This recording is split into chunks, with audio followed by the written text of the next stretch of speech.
Humarap sa mga magsasaka sa Claveria, Cagayan si Pangulong Ferdinand Marcos Jr. ito pong Martes, October 14, kung saan pinasinayahan ang isang water impounding dam. Ang karagdagang detalye sa report ihatid ni Jomar Villanueva. Jomar!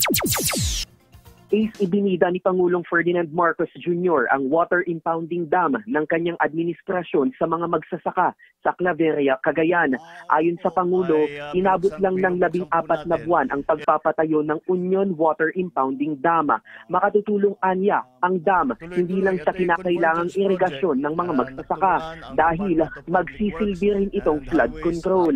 Aabot sa 3,600 ektaryang lupain ang maaabot ng irigasyon habang 1,000 magsasaka naman ang makikinabang dito.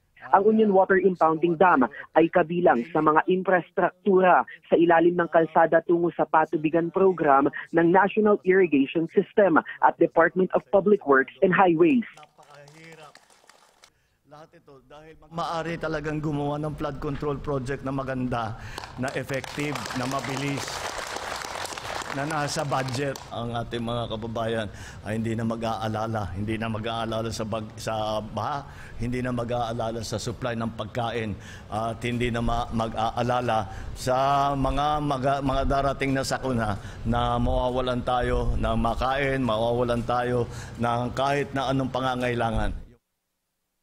Tinigyan ni Pangulong Ferdinand Marcos Jr. Jomar Villanueva, Newsline.